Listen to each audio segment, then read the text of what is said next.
Hey, and welcome to the Aaron Werner podcast on iCode Media, although this episode is a collaboration with myself and Ted McElroy, so I don't know if we call this the Vision of Leadership and Aaron Werner podcast or the Aaron Werner and Vision of Leadership podcast, but either way, I hope you enjoy this episode. Ted and I both had the chance of listening to Jon Acuff speak at the Vision Source Exchange earlier this year. Went out and got his book. Ted had been involved with and knew Jon before I did, but I finished the most recent book that Jon's put out, All It Takes Is a Goal, and I said, Ted, you and I need to have a conversation about this because it was amazing, and he said, absolutely, sign me up. So Ted and I talk about it. This is the first time that Ted and I talk about the book together, and so I wanted to record what we have taken away from it, and I think the conversation was a lot of fun. I hope you enjoy it as well. So I want to hear from you if you've read the book, or if you've read Jon, or if you are inspired by anything that we talk about. Please leave a comment, engage with us, let us know what you think. Certainly share the podcast episode with a friend, and leave us a 5-star review. That helps with the rankings. Also, be sure to support those who support us. This year, we proudly introduced the Life Meter to our practice in response to our staff's passionate demand for enhanced patient care. Their firsthand experience with the Life Meter underscored the crucial link between proper diet, carotenoid supplementation, and visual health and performance. Our front desk team now measures every patient's skin carotenoid levels, providing valuable education on each score and the significance of carotenoids in ocular performance and health. The result? Patients love the enhanced experience, and our MacuHealth sales have doubled since implementing Life Meter. To discover more, contact your MacuHealth representative or click on the link in the show notes. So we'll start at the beginning, which was San Antonio, Vision Source Exchange. Yeah. And I heard one of the best keynote speakers I've ever heard, and I've heard a lot of really good ones, but Jon Acuff. And, when you get somebody that just speaks to you, like you could be in a crowd of 3,000 people, but somebody is talking to you, and that's how I felt when Jon was speaking. And I ran out and bought a book and read a book. It's been a long time since I've read a book because I like audiobooks. And it spoke to me even so much that I turned it around and made my kids listen to the book. And the book is Soundtracks by Jon Acuff. And so super excited when his new book came out, and that's what we're going to talk about today. But the story I wanted to just kind of plug in on that Soundtracks book, because I made my kids listen to it, and my 12-year-old, the last thing she wants to do is listen to an audiobook with her dad in the car. Until we got to the part where he's talking about, I believe it was a rapper singer. I can't remember his name. Oh, yeah. Right. And but he said, I'm dope and I do dope blank. I'm dope. So I'm going to say it because it's the only cuss word she's allowed to say in this phrase. My life is dope and I do dope shit. Right. And that resonated with her. And so now when she's playing soccer, or she does something, good in school, she'll come back and she's like, Dad, I'm dope and I do dope shit. So I thought it was really cool because, to me, that was him speaking to her too. So today, all it takes is a goal. I got my copy. You showed me your copy earlier. I got my, sort of busted up copy. That's how you know it's a good book. Yeah. Because books that sit on the nightstand don't look like that. Books that go in your backpack and in your back pocket looks like that. Or they look like this. Yes, even better. Yeah. So it's almost like your Bible book, right? Yeah. Bible's all colored up on the inside, and it's a learning experience. But I'll have to say this. I'm not. And I live in the reading capital of the world, and this is no joke. I mean, Tifton, Georgia is literally called the reading capital of the world, and I can tell that story some other time. But I did not know that. Yeah, it's a long story. It's got something to do with the accelerated reader program. That's a elementary school reading program, and we ended up getting 1 million points and something like that for our community, and that was a big deal. And just anyway, so wow. I don't like to read. I really don't enjoy just reading. Now I enjoy learning things. I listen to tons of podcasts and books on tape and audiobooks. I do read some books. I've read both of the books we talked about, Soundtracks and this one cover to cover. I've had a number of other books that I've read cover to cover that just really enthralled me. Part of what I like about this book, though, really, is not just that it's educational; it's also wicked funny. There are places where it's laugh out loud funny, but the lessons that come out of this and the opportunity that you have to set yourself up to do things differently and to be successful is what I really, really like about this book. So, yeah, as did I. In fact, I liked it when he started off because well, let's settle the debate real quick. Is listening to an audiobook, does that count as reading a book? Absolutely. Because, and it's got a lot to do with the way you learn. I'm a auditory learner. Reading for me is difficult, and I tend to get lost in the words. I have to reread and reread. I'm actually reading a book right now on Theodore Roosevelt, and it's kind of like what I do before I go to sleep, and I can get about maybe 2-3 pages, and I'm just out. But the book is like this thick. It's going to take me a long time to get through this book. Yeah, I'm learning a lot. It's just taken me a long time to get through it. And and I've already listened to this book 3 times, and the book's only been out for a couple of months. So cool. So we're on the same page. Unless my daughter's listening to this, in which case you have to actually read the book. Exactly. You're still in school, but okay, cool. Wanted to settle that debate. What I liked about this book initially is Jon talks about how there's lots of different leadership strategies, and he references Simon Sinek's Why, which is fantastic. And I've read the book, I've listened to the book, I've watched the TED Talk, but I never could wrap my head around it. Because I couldn't figure out what I was doing, let alone why I was doing it. Most of the time, it personally and whatnot. And this to me, and I don't know if it says it specifically anywhere in the book, but a lot of this was just start, right? Just do something small, just take a step. Jon refers to those as his easy goals in the book, but just to me, it said just start something, right? You don't have to plan your whole entire life around it. Just do something. And but what I struggled with was going from that just doing something to, he calls it the chaos zone, right? I went from doing something to going everything. Crazy.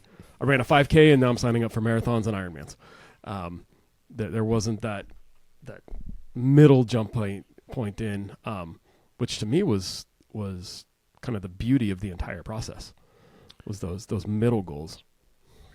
Well, part of that too, Aaron, is, if you think about the audience that probably listens to this podcast, the audience who listens to his podcast, majority of them are high achievers. You're a high achiever. I'm a high achiever. And I'm not saying this in a braggy kind of way. It's just we tend to be, funneled in that direction. And, that's kind of just how you're built and how you're made. And because of that, we tend to want to do things too much. We want to. Yeah, he talks about the Aesop's fable of the tortoise and the hare, and he said I didn't want to be a tortoise. I wanted to be a hare. Who wants to be a tortoise in this hare infested world? And I get what he's saying, because there's so many opportunities when you do want to jump ahead, and you can see, well, if I do this, I can do this, but if I do this, I can do this that much faster. Mm-hmm. So it becomes an issue to where patience is really important, and I'm not very patient. I don't do patience well. No. It makes me feel better because neither do I. Yeah. Yeah. Sitting on the couch watching TV on a Saturday, that's work. That's what I don't want to do. That's what I make myself do because my family wants to do that. So yesterday, this is really great. So yesterday, my son, and I don't get to see my kids very often. One of my sons lives in Kentucky. He's going to optometry school at Pikeville. My other son lives in Orlando. He works at a restaurant at Disney Springs. And yesterday, they had both gone over the weekend to Savannah to a wedding for a high school classmate of theirs. And they were on their way back in their separate directions. And Alex came by here to pick up his new phone because we had ordered a new phone. And since the account was under my name, it had to come here, not to him. So he had to come by here and pick it up. And so he gets it, and he's, doing the transfer and all this kind of stuff. And he's sitting on the couch. He's already got it done. I didn't realize he had it done. I'm just sort of sitting and waiting for him to go to the next step. And I look over, and he's got his earbuds in, and he's watching a movie or something on his phone. And I'm sitting there thinking, I looked at my wife and I go, what do we do? I mean, it's not that I don't want to. I want to spend time. If you don't want to spend time with me, I'd much rather just go do something else. You know, I'm not a sit on the couch and kind of do, you know. And so I really do love him. I truly do. But at that point, I was like, either let's sit in a chair and chat, and let's share some time, or get in the car and go home. You know, I mean, so you know, as cruel as that sounds, you know, but I'm a doer. I can't just sit still. I cannot.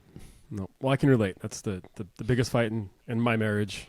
We've gotten over it now, but it was the Saturday mornings when I got up, got dressed, went outside, started doing stuff, and, you know, came back in at 2:00. The rest of the family's still on the couch in pajamas watching TV, which doesn't bother me in the slightest. I can't do that.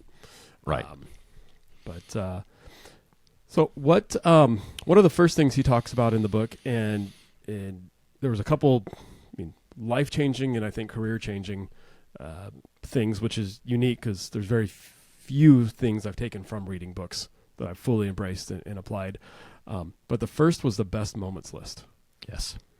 And I've tried writing in journals. I've got a bunch of journals where the first 5 pages of them are filled up, but the rest of the pages are all blank. At some point, I'm going to rip out the first 5 pages of all the different journals, bind them together, and have a journal. But I've tried gratitude journals, and that was too hard because I got stuck on what am I really thankful for, and something maybe wasn't significant enough to qualify. I've tried writing about my life, but it just in the day. But then I thought, well, my day is kind of lame. Nobody's going to want to read this later. I didn't have a whole lot of direction, but the best moments list I thought was genius. Yeah. And there was a couple of things that surprised me from it. One, I didn't realize how much I appreciated the cherry in an old fashioned. Right. And how I love getting to that point because it's like the period at the end of a book when you just finish the book. It just, I don't know, something about that cherry in an old fashioned felt good, but there's a lot of little things that I didn't realize I appreciated in life and that made the best moments list. And I was even more surprised when he talked about how to not rank them, but categorize them. Right. As either experiences, relationships, accomplishments, or objects. I was surprised where my numbers came out at, and that relationships was my highest. Mine was too. And as driven as I am, I would have put money on achievements. That was number 2 for me. See, that was my number 3. And I mean, I ran marathons, ran Ironmans, anything I can do, I want to do it. I want to check off the box. But experiences and relationships were my top 2. Yeah, experiences was my number 3. And as he says in the book, as no surprise, objects was my, bottom of the list, totaling 1. Oh. I've got 1 object on my entire list and that I look through, and it's so basically, what he's deciding with these types of categorizations is, relationships. That makes a lot of sense. I mean, you just, that's anything you're doing with somebody. An accomplishment is basically getting to do something.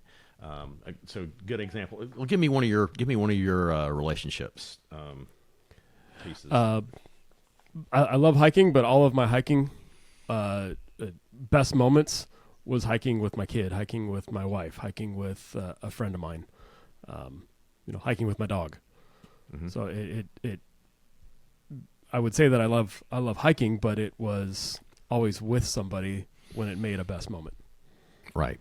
And for me, one of the relationship things I put on here, and this was really difficult for me to understand this until I really dug into it, but it was sitting on the back porch with my wife at the end of the day after dinner. We actually sit on our back porch quite frequently because here in Tifton the weather's pretty climate nice. Friendly, and so there's a lot of the year we can sit out there until it's like really, really hot or really, really cold, and that's usually only about 4 weeks out of the year on both ends, as far as that goes.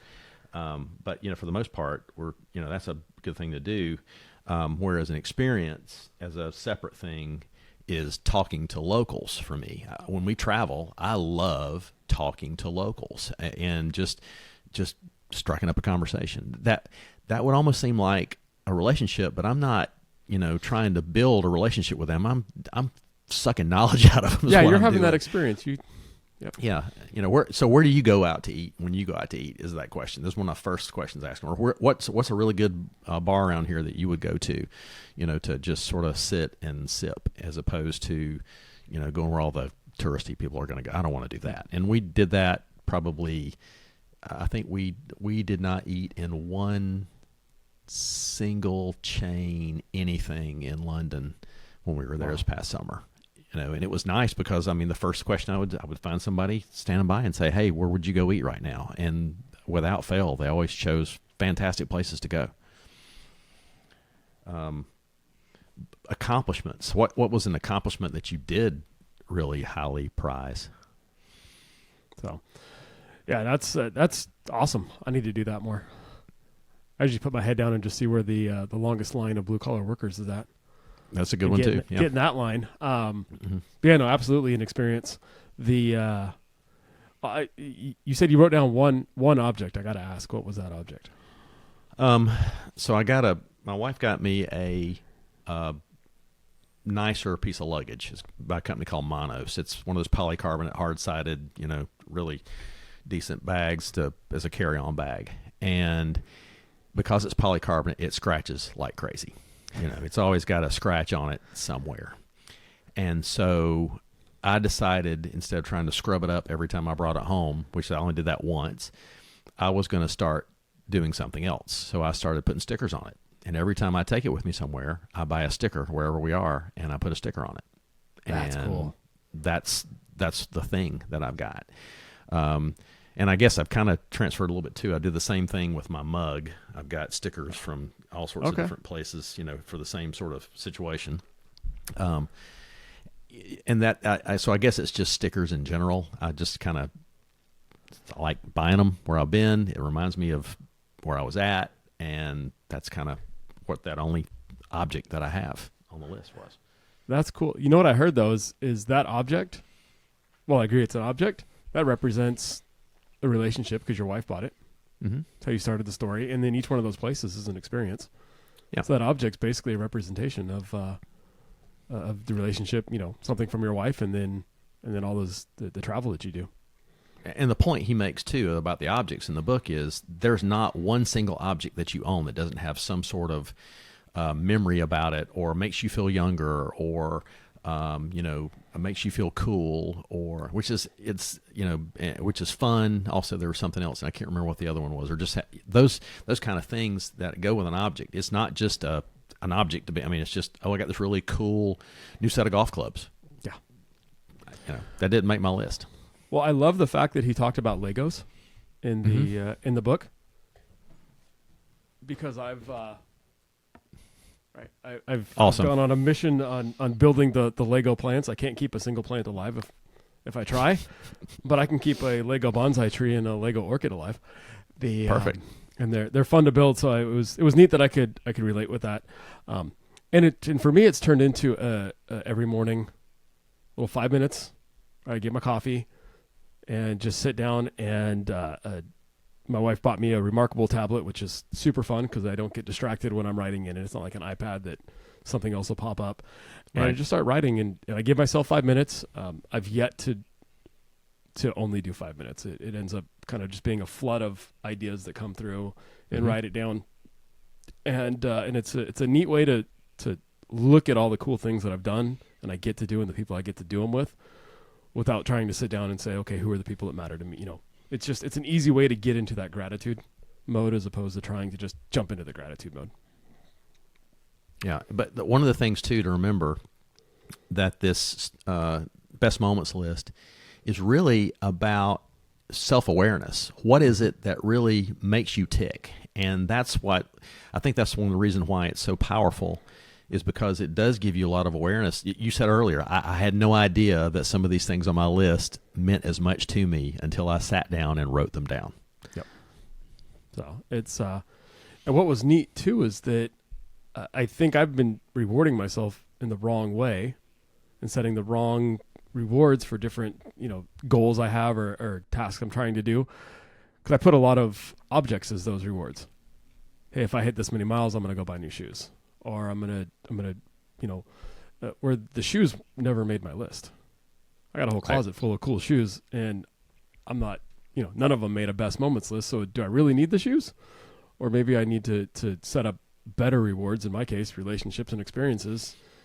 I'll take my kid out for a date, or my wife out for a date or dinner.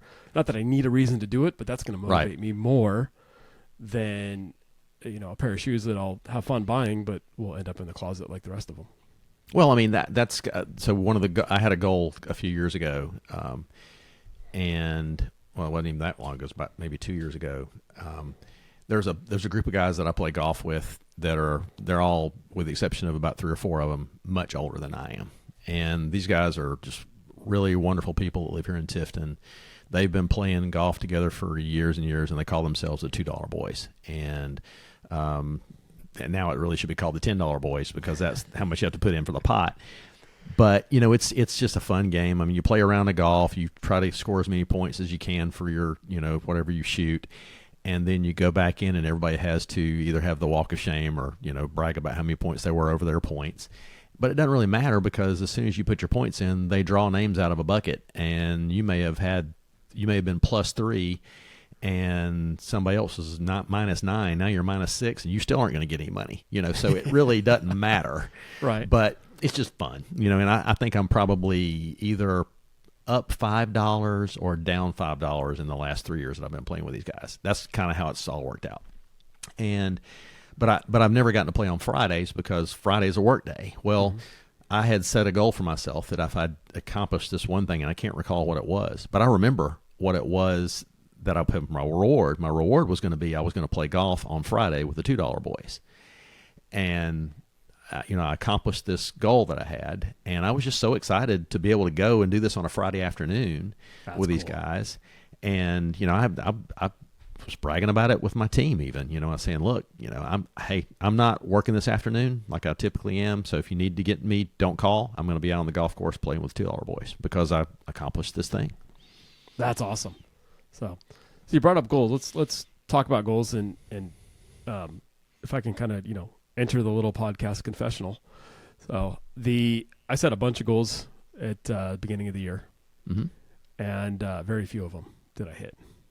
That's okay. The ones that made, well, I wish I would have read this. Boy, I wish the book would have been out.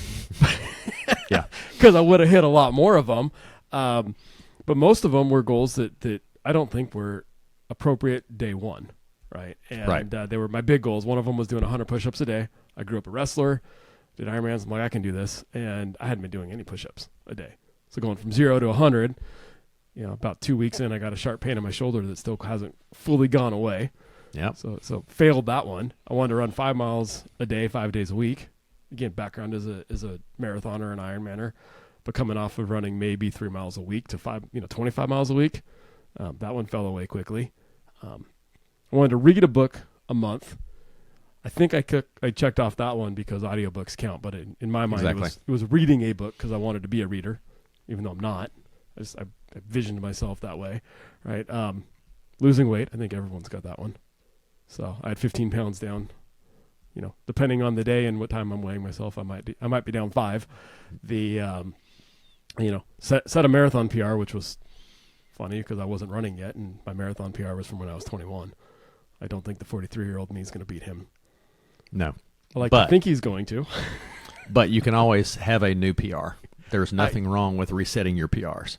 Which is the best part of Peloton. Right. Because you can go back and say PR starts as of this date. Mm-hmm. And, and then actually one of them was writing a journal a day. And it wasn't until I read the book and started making a best moments list today that I actually got it. But and then eat healthier, which is just a lame goal in general, because what does that even mean? Right.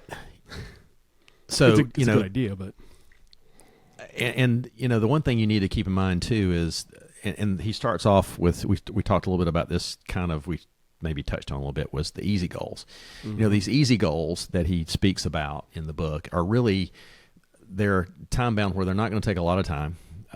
They need to be something that's pretty easy to jump over the hurdle. And you when you say them out loud to people, they should either say something like, "Wow, I'm sure you can knock that out in no time," or "Are you sure you're not selling yourself a little too short? Maybe you should be doing a little harder than that." Those are the kind of ways that you've got an easy goal to do. Yep. When I've looked at the goals that I've done in the past, and I worked with another group for a while. It was a business accelerator program, which actually ends officially next month and will be completely gone away. It's sort of sad that it's leaving, but I did learn a ton from this thing. It was a guy named Michael Hyatt that put the program together. Mm-hmm. And when you're doing your quarterly goals, you put in your quarterly goal, you put in your purpose for that quarterly goal, and then you put in what are the next best steps. And I think those are the easy goals, basically the next best steps. Mm-hmm. It was something as simple as, make an appointment on a calendar for something, or, one of the goals I've been shooting for a while, and I keep extending it out one more time because I haven't quite gotten there, is reaching a certain score at our local country club. And when I set that goal, the next best step was call Sonny Skinner and get a golf lesson. That was, and really that was probably the first thing I did was I, got Sonny's phone number, called him up and said, "Hey, I need a golf lesson. I'm wanting to shoot the score at her at the golf course." And I haven't quite reached it yet, but I'm getting there. Yeah. But, something as simple as just calling somebody or making an appointment or, delegating this particular task, those kind of things are some of these easy goals. And when you are setting yourself up for success, you've got to start with these easy goals if you really want it to work. Yep. It's we've always heard, you eat an elephant one bite at a time. Mm-hmm. But I always got stuck, where do I start eating? What bite do I start with? And for me, the easy goals, I think, kind of played into that. And what I like about the easy goals was not only he talks about how they're easy and they're short and they really don't take a whole lot of effort. And they're quick wins, so it feels good to win. But it was also okay if you lost it and you didn't do them, because then it helped to guide you, and maybe that bigger goal that you wanted isn't where you want to be right now. Right. So it wasn't a big loss if you didn't accomplish it, and the wins may not have felt huge celebratory, but it always feels good to win. And so then, you can win a little bit, win a little bit, win a little bit, and really start building a habit. And part of the purpose for some of these goals too, like the easy goals especially, are to take you out of your comfort zone, mm-hmm. and to get you, into the, I'm trying to remember what you call the next zone, the potential zone. Potential zone. Where you're going to live in the potential zone. That's the whole purpose behind this whole book in the first place. I mean, he just realized, and I'm not going to spoil the story because it's a great story at the beginning of the book, but he realized that he had wasted a lot of his time and life, and that's not different from everybody. I mean, the overwhelming majority of people he talks about, 50% of people feel like they're living up to half of their potential. And I could safely say I've been there a lot of times in my life. Mm-hmm. The problem is we don't spend enough time with these easy goals. We could jump straight into these harder, terrible to achieve goals. And then you're ended up, looking at a New Year's resolution and feeling guilty about it. And, oh my gosh, I can't believe I did that, as opposed to having all these other easy goals, yes, they're called easy goals because they're easy, but also because if you're setting yourself up for these particular goals, you're going to end up with an opportunity to reach them. Mm-hmm. And that's the purpose for having the goals in the first place. Yep. And I was re-listening this morning, just trying to refresh my memory on some of it. Some of the reasons that people set such hard goals is because it's what's the old phrase? Go big or go home. Yep.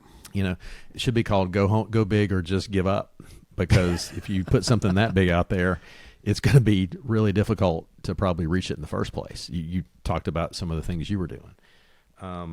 Where might you have been able to take some of those goals you talked about at the beginning and make them more of an easy goal?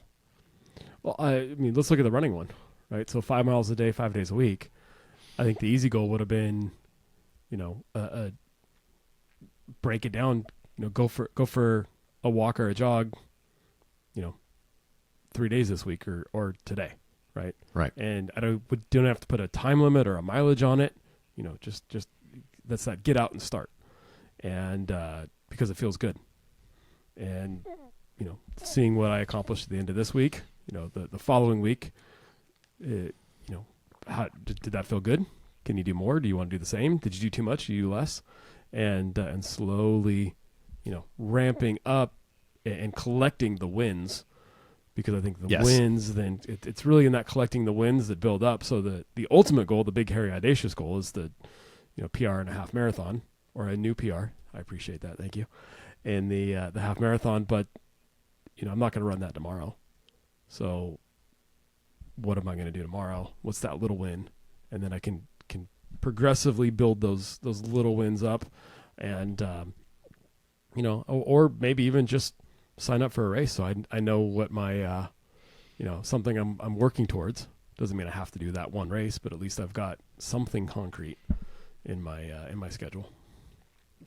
Yeah, and I think the other challenge we have too is when we're setting our goals, and maybe it's just me, I don't know, but we set our goals compared to somebody else's goals. Oh yeah. Or somebody else's accomplishments. And John had probably one of the most tweetable moments he's ever had in his entire life, when he said, "Don't compare your beginning to somebody else's middle."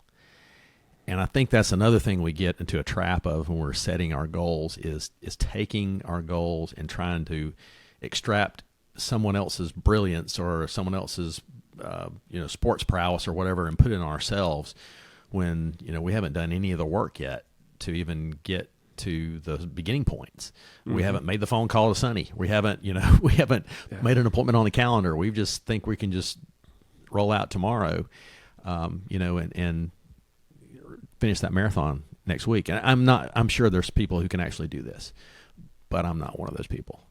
No. And what that does too is it made me think, when comparing yourself to your beginning to somebody else's middle or even somebody else's end, you miss the entire joy of the journey. Yeah. Almost every single one of the races that I've run, the training was, and the people I trained with and the crazy experiences I had during the training was a way better story than the race itself. Sure. And so you don't give up the journey and the joy in the along the process, all those tiny little wins that just build the self-confidence and self-esteem and make you feel good about yourself and others to get to the end. The other thing I thought was interesting, and listeners, hopefully we're not jumping around too much, but you talked about the chaos zone, and in the book he talks about the potential zone where we want to be, where we're living up to our potential, the chaos zone, and I forget what he called the first one. Was the comfort zone. Comfort zone, yeah. Comfort zone. And it dawned on me that I'm unfortunately probably too comfortable in the chaos zone, but my entire, let's relate it back to the office. My staff lives in the comfort zone. And if I'm living and leading in the chaos zone and they're living in the comfort zone, that doesn't always make for a good goal achieving type of environment. So why do you think you spend so much time in the chaos zone?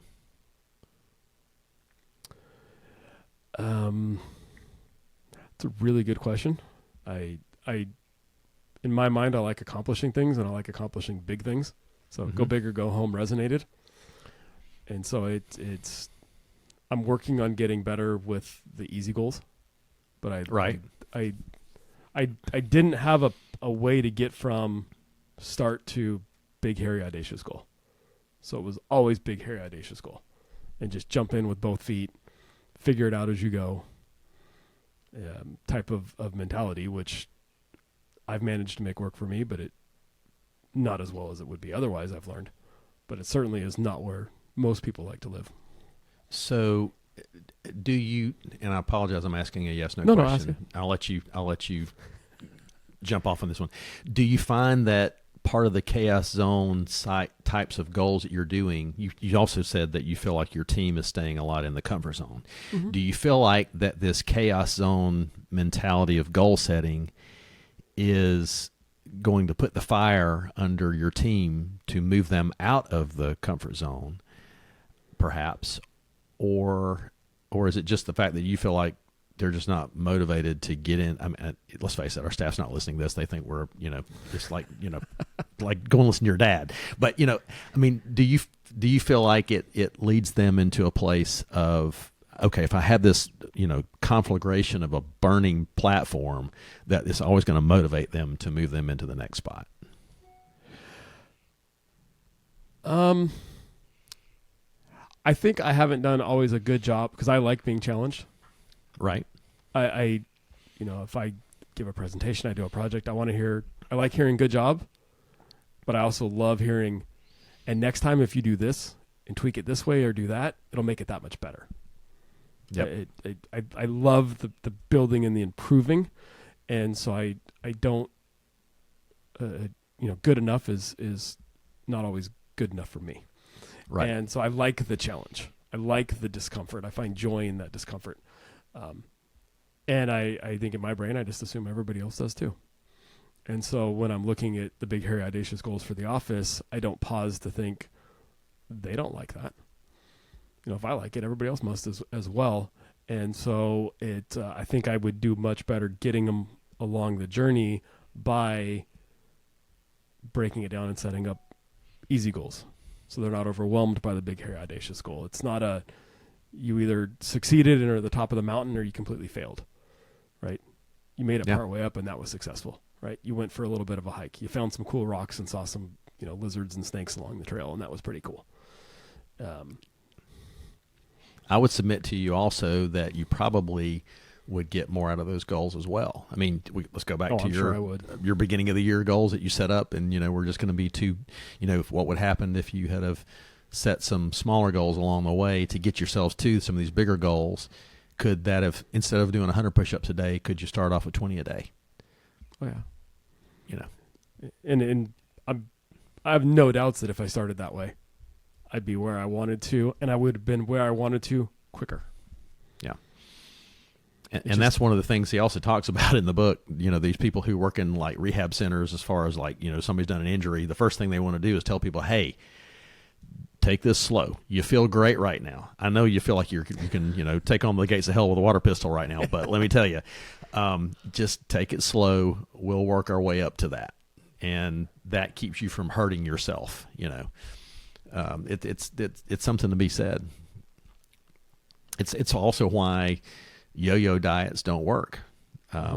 Because, so I'll give you a good example on me. So this coming January will be the beginning of the 4th year that I've started working with a fitness coach. In fact, she was a guest on the show a while back. Her name's Lisa Hiscock, and I hired her to be my fitness coach. And she started off with what I thought was just these crazily lame, I can't believe we're doing this to get me in shape kind of stuff. And, to her credit, you build up these wins really quickly, and she starts stacking up heavier and heavier things and start doing more and more things. Well, last summer, I had been working out on her regimens for about 2.5 years at this point. And last summer, around, I guess, July, I started realizing, Ted, you've gained like 15 or 20 pounds since the beginning of the year. What's up with that? I mean, I was working out like crazy, and I thought, well, that's just strange. And so come August for our phone call together, I sat down with Lisa and I said, I got a question. I said, I'm gaining weight and I don't know why. And she goes, well, it's not your workouts. So there's only one thing it can be. And I go, what? And she goes, I want you to download this app called MyFitnessPal. And I went, oh, come on. I do not want to start counting my calories. And she goes, no, just 3 weeks. I'm just asking you just as an experiment for 3 weeks, just to see what you're doing. Because you're probably just not paying attention to what you're eating. I lost 7 pounds in 3 weeks. Just by these small little tweaks, measuring what I was doing, being accountable for what I was doing. And then when I saw that was actually just going to a maintained weight, just doing that. And I thought, oh my gosh, what would happen if I just took this caloric down like I just dropped off. I think I dropped off 200 more calories for the day. 200. That's like nothing, you know. It's a Snickers bar. That's not even, yeah. Okay, so I dropped that. Okay, and then so I'm gonna get really great. I weighed 189 pounds in August, and this morning after the weekends are always fun. I don't take care of myself on the weekends. I don't count my calories and all that stuff. I weighed 166 pounds this morning. Wow. Yeah, and so I had a goal of setting, and I set these goals in incremental stages. I said, okay, I just want to get back to 180 is what I wanted to get back to. And I had been as low as 175 before. And I thought, well, you know, if I can ever get down to 175, man, that'll just be crushing it, you know. And so when I got to 175, and she goes, well, you got to 175, what are you going to do now? And I go, she said, I think you're fine. I go, you know, I just want to see what it feels like to be 170. And she goes, okay. And then I said, I just want to feel like what it feels like to be 165. She goes, okay. And when I got down to 165, she was like, what do you want to do now? I said, well, I'm just going to see what it's be like to stay in this zone between 165 and 170. And if I can do that, I think I'll be pretty happy. And I am. I mean, I feel better. I'm sleeping better. I'm not having as much trouble when I work out. I mean, I'm doing more of my workouts because of it. But it was these little, tiny, small, incremental things that I did, the easy goals, that got me to this big, hairy, audacious goal that, you know, as you were talking about. Yeah. And, I mean, that was something on more of my personal life. I think we spend a lot of our time worrying about, especially this audience and me, business goals. Oh, yeah, we got to, you know, we don't spend enough time making goals for ourselves and taking care of ourselves. And I think that's something that really hurts what's happening in our businesses. Because when I started taking care of myself better personally, guess what started happening in my business? Got better. It got better too. Yeah. So, and I'm not doing this in a preachy way. I hope I'm not coming across in a preachy way. No, it makes amazing sense. But I am wanting to share a win because I think that's something this audience really should be doing. We should be sharing our wins with each other because, you know, the world's full of haters, and haters going to hate. So why should we have people that we love and adore, that we surround ourselves with, doing the same thing? I think it's so incredible, the fact that we've got people who, you know, can stand and help us. And actually, I apologize for another things that I just remembered.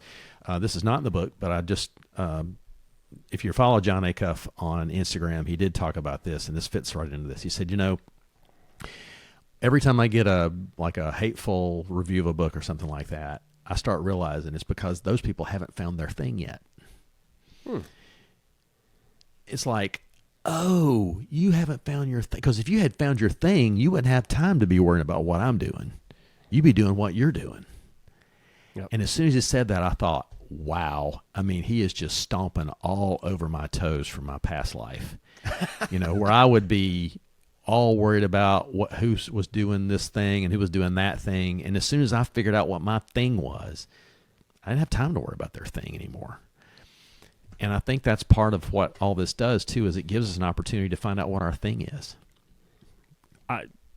That's genius.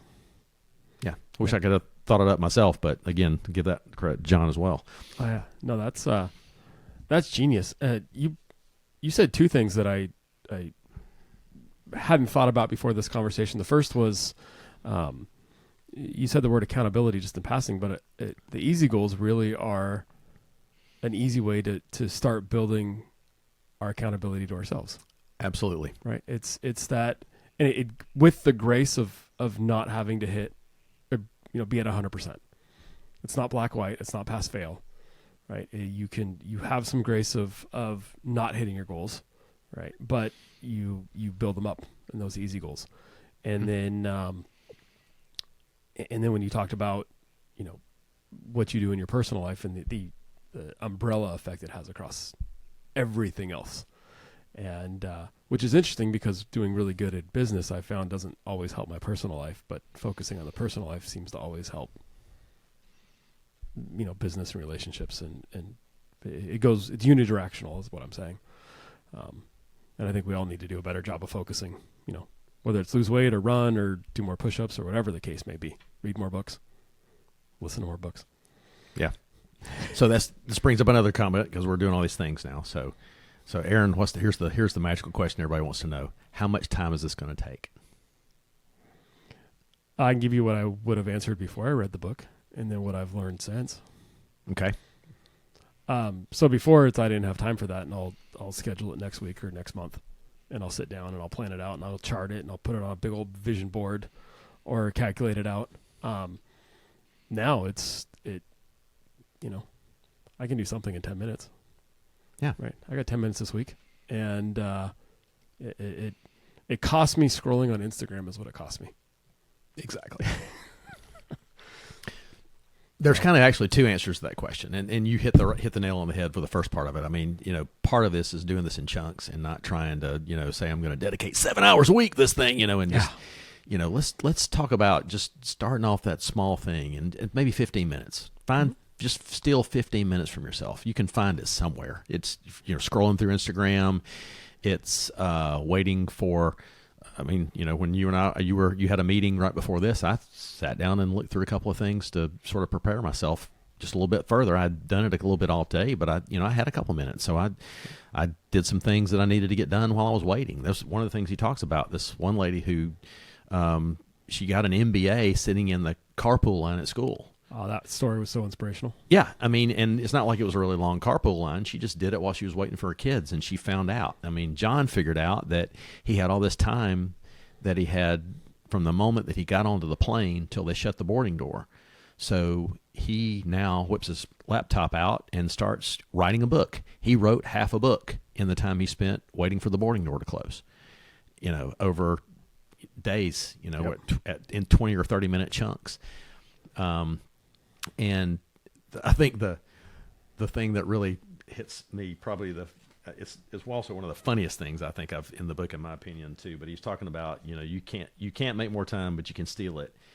And he said, talking about people say they don't have time, and this was his response that he actually posted on Twitter, or X now. If you're too busy to work on things you care about, but have also spent hours following the Johnny Depp Amber Heard trial like it was a sad sporting event where everyone loses, I have good news for you. You're not too busy. Write a book, run your miles, build your business. Mm-hmm.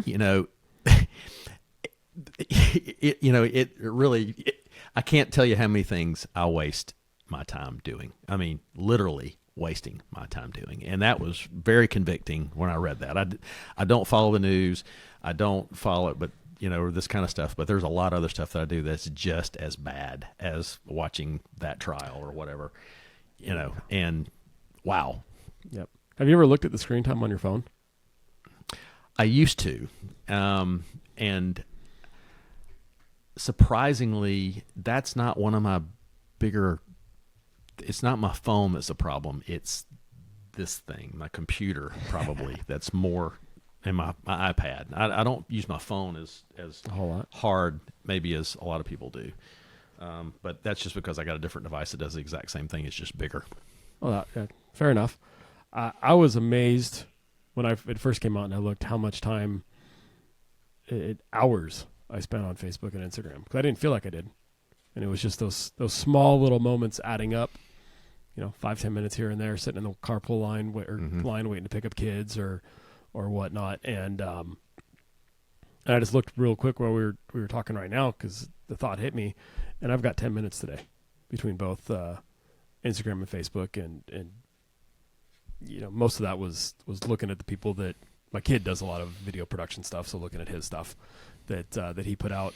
But yeah, he was so right. I love that story about finding and stealing those minutes. So what if you just used?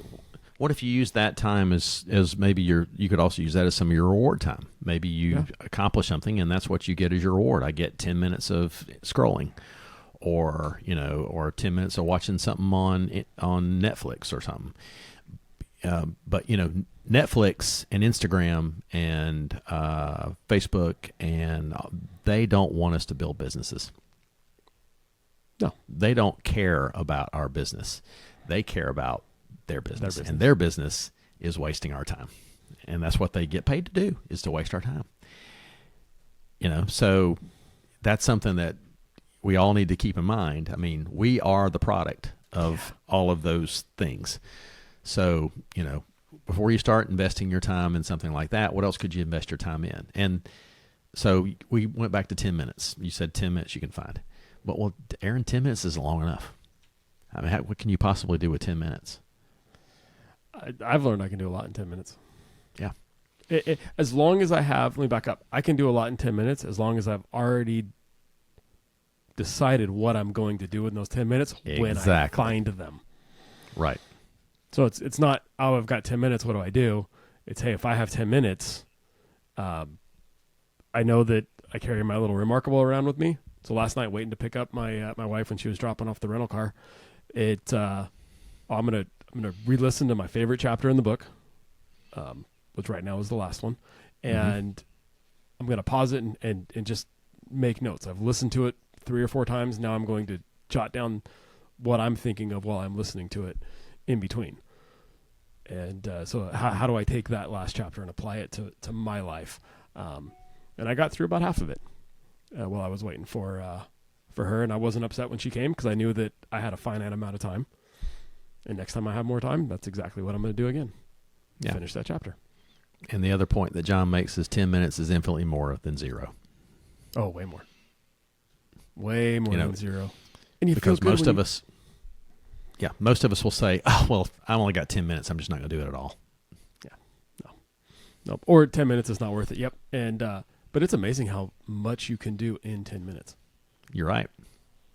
It's super amazing.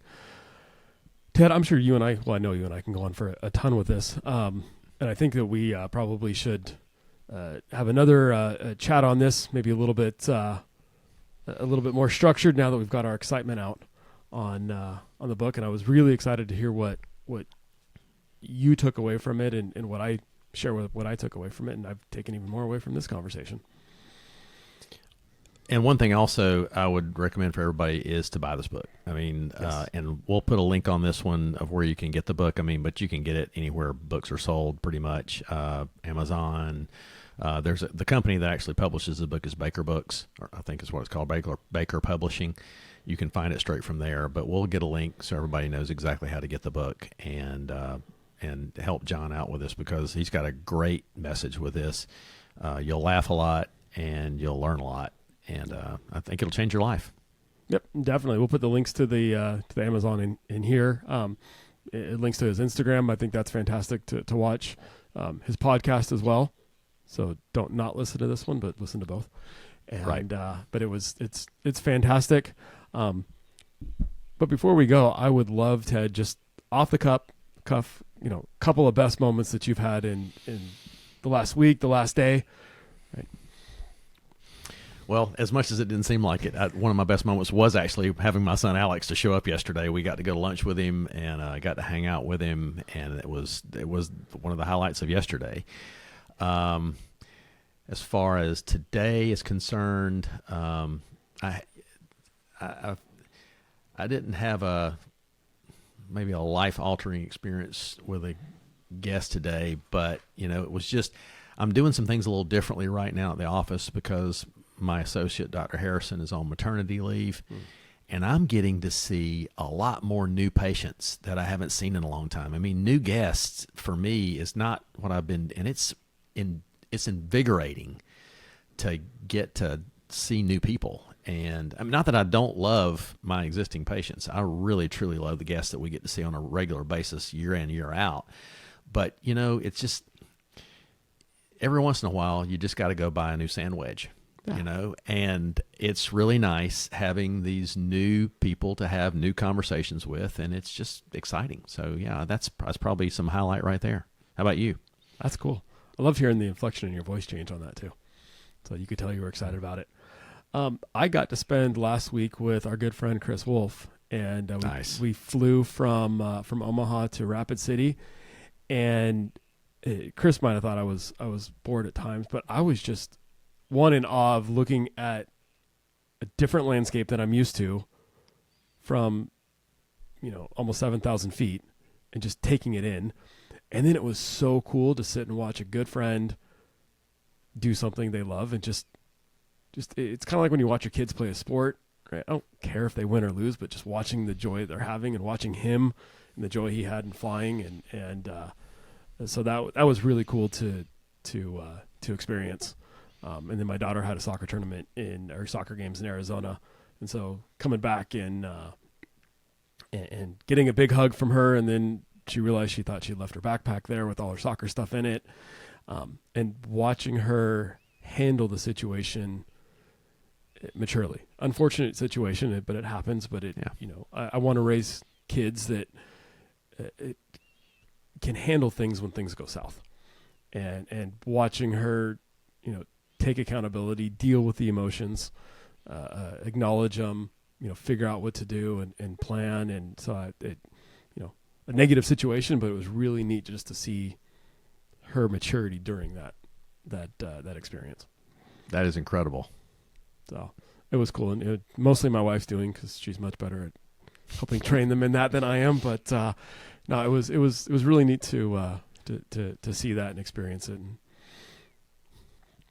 so awesome, Ted. I have been looking forward to this conversation since I picked up the book and found out that you were reading it. And in fact, I did write in, not recently, but when you texted me and said, "Hey, I've listened to the audiobook and I've read the book," or maybe it was a reverse order, I'm ready to have the conversation. That day, it made my best moments. I get to have a conversation with Ted about ATG, so it was pretty cool. Thank you. Yeah, well, thank you. And let's plan a follow-up conversation, and maybe how it applies specifically to business or our life or families. I think there's lots of different directions we can go with this. You bet. So cool. And again, we'll put all the links in the show notes. If you've read it, let us know. Right, join the conversation, because as much fun as it is with just Ted and I talking, it's even more fun when we get more voices involved. That's right. So, all right. Thanks. Thanks, brother.